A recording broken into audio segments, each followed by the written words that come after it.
Greetings, you filthy heretics. My name is Kamikaze. God, it feels good to say that again. And I have a question for you. Do you like taxes? Do you like big government? Do you like the Codex Astartes? And do you like bathing in the blood and offal of the enemies of the Imperium? Well then, buckle up, nerds, because Space Marine 2 is the Xenos Purging simulator you've been waiting for.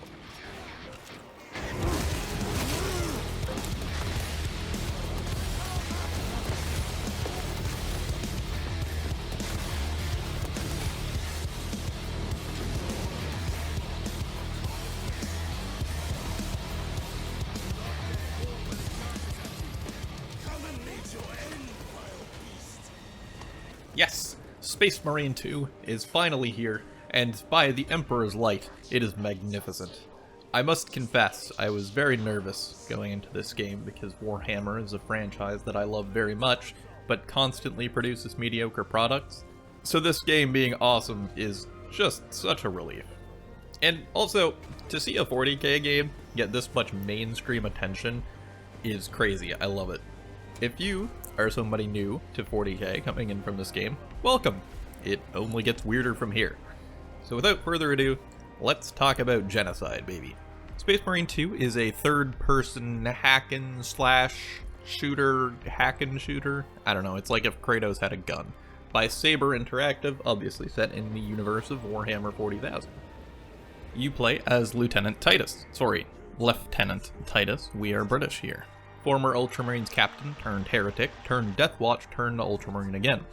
You are sent to defend a system from a small Tyranid invasion force, and yes, if you're new here, that's not a joke, this is actually a small force of Tyranids. It quickly becomes apparent, though, even after virus bombing the planet, that things are beyond saving, and your mission changes from repelling to evacuating. Especially one Archmagos Nozick Beta 12, a high-ranking AdMech dude who's doing some pretty important research. And this is where I just have to take a minute and gush over how amazing this game is at being 40k. Like, the vibes are immaculate. The Ultramarines are all pompous dickheads obsessed with duty. Stick to what you know, brother. I'm merely observing the data, as I am taught to do by the Codex Astartes. The Tyranids are numberless and horrifying. Chaos is obnoxious, and oh my god, the Guard. I love the Guard in this game. They are so brave even when all their comrades are dying horribly. And I adore the interactions between the Guard and the Space Marines. Like, the Guardsmen will just drop to their knees and start praying as soon as they see you. And Titus and Chiron are like, well done, little Guardsmen.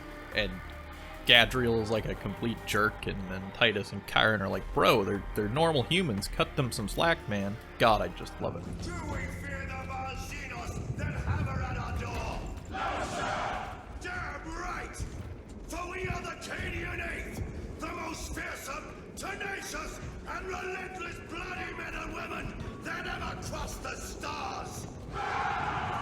Okay, right, anyway, evacuate the Archmagos. He's currently in a guard base, so that should be easy enough.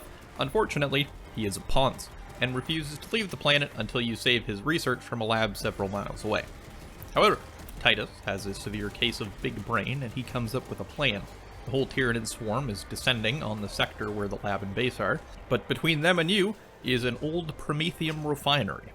So Titus will take his squad to the lab to save the research, and a second squad will go and blow up the refinery, creating a massive gas fire that will block the swarm and buy you at least a couple hours. Genius. Almost as genius as this big elaborate segue to me telling you about operations. Because while in the campaign you play as Titus, you play as the B team in Operations. And Operations are a separate game mode of replayable co-op missions with their own progression system. Space Marine 2 follows the old Call of Duty formula of campaign PvP and co-op PvE mode. And yeah, if you played MW2 or 3, the first ones, then Operations is basically Spec Ops. It's very fun, basically just more campaign missions. And I also really like how most of them are like parallel to the campaign missions, it really lends a sense of being a real war, where there's, you know, stuff happening all over the place. It's not just happening at one spot where the protagonist happens to be. They're probably not as replayable as the devs would want you to believe. They're pretty static, and there's only like 6 of them at the moment. So, back to the campaign though, I was surprised at there actually being character development in this game. I didn't expect that from big burly men power armor chainsaw game. Titus and Gadriel have whole character arcs about learning to trust their squad mates, and Chiron, he's here. I think they try with him. There's a level where he goes all crazy and tries to murder everything, but then at the end of that level, Titus is just like, hey, don't do that again, and then it's never a problem again. So, Titus and the crew go save the research and then evacuate the Archmagos. And, okay, I won't exactly spoil what happens. All I'll say is that things go wrong, and chaos is involved. Because of course they are. Chaos are always involved. And you know the drill. The forces of Nurgle show up to spread some plagues and disease, or wait a second, that's not Nurgle. Oh my god. Thousand Suns? I thought it was illegal to have a chaos faction other than Nurgle in your 40k games. I don't even really like K-Suns, but I'm just hyped to see one of the less represented factions get some time in the spotlight. And they're pretty cool. They look awesome, and they're all wizardy and stuff, you know, coming out of portals, teleporting, doing Thousand Sun stuff. It's quite neat. Well, until you reach Demirium. And pause. I haven't mentioned the gameplay yet, and I'm going to do that now. Because it's important for what is to come. I love it. Okay? It's amazing. I guess you could say it's not super deep, but it's fast-paced, brutally violent, and challenging enough to keep you on your toes. The bolters feel chunky, oh my god, and the power sword is beautiful, and dear god, just wading through a sea of Tyranids, hacking away with a chainsword is just incredibly satisfying. There are also bigger enemies who you can lock onto and have a little Dark Souls duel with, except when they reach low health, you can do a pre-animated takedown, which are delightfully brutal and give you some health back. And if you ever play Bloodborne, this game borrows the rally mechanic from that game, which is just marvelous here. Basically, if you get hit, the health you lost turns white on your health bar, and then for the next few seconds, if you do damage, you'll get some of that health back. And it fits perfectly in this game, because it means the solution to violence is more violence. And overall, it's just fun. Very Doom-esque, in the sense that it's just fast-paced, chaotic, hyper-violent action, and I love it. And unpause. You reach Demirium. The Tyranids are gone. They haven't even reached this part of the system, and you're only fighting K-Suns now. And this is where the game falls apart a bit for me. You shift from fighting mostly huge hordes of little melee dudes, with a few big range dudes thrown in, to fighting mostly big range dudes with a few little melee dudes thrown in. And I don't hate it. Like, it's still fun, but the game is clearly designed around melee. You get health back for executing enemies in melee and for getting perfect parries. And the shooting is solid, but I mean, it's relative, right? Compare this. Spawn behemoth has seen its last day.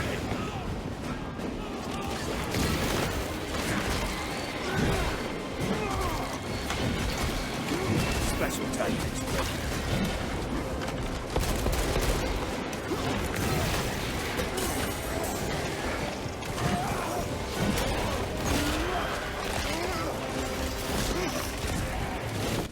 To this. They will not get past this.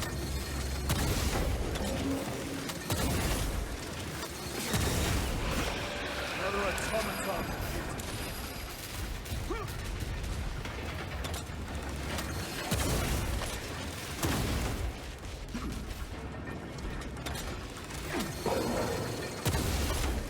I mean, it kind of just speaks for itself which one is more fun.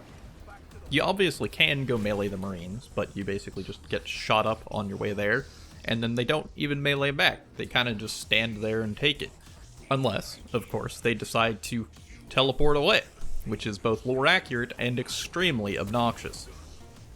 And it's a bit disappointing, honestly, because it started so strong, and then the last quarter of the game-ish kinda is a bit of a letdown. And it is at this point that I have said all I can without spoiling anything major.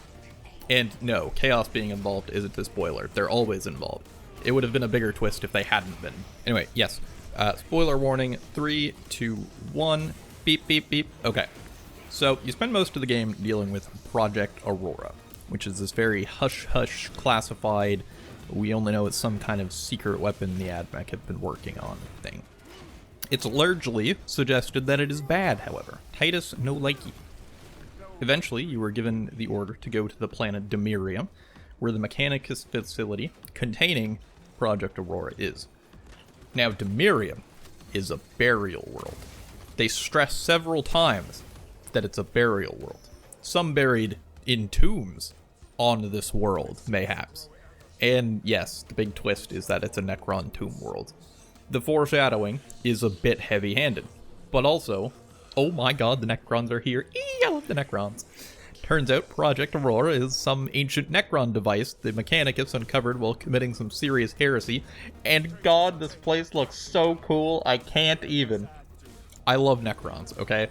They were my favorite faction for a long time until the Votann came out, but they still hold a very special place in my heart, which is why I was immensely disappointed when not a single actual Necron appears in the game.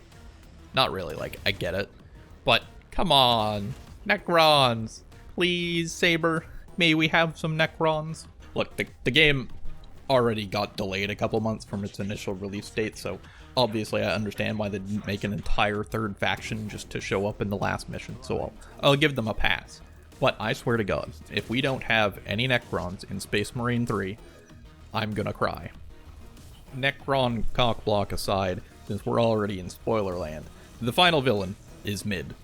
He's kind of just a generic chaos sorcerer. He does the usual chaos thing where he just shows up 2/3 of the way through and is like, haha, everything has been me all along. And sure, dude.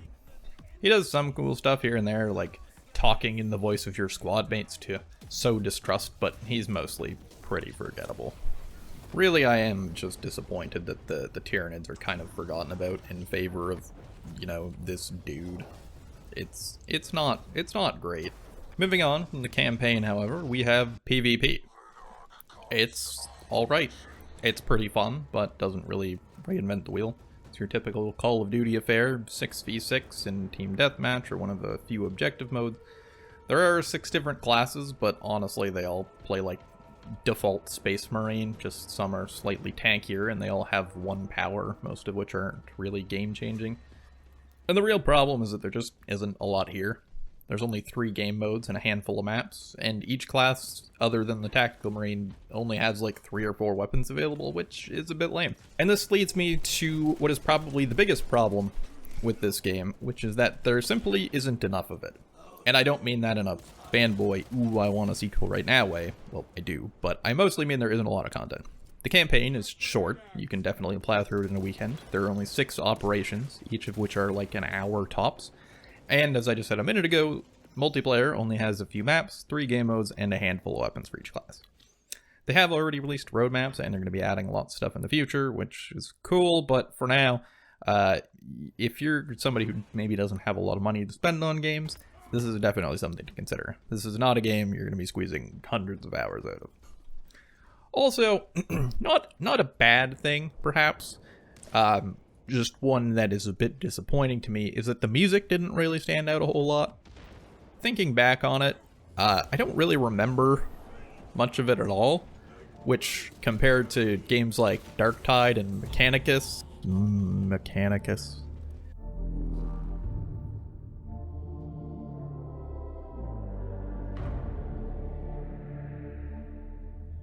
is a bit disappointing.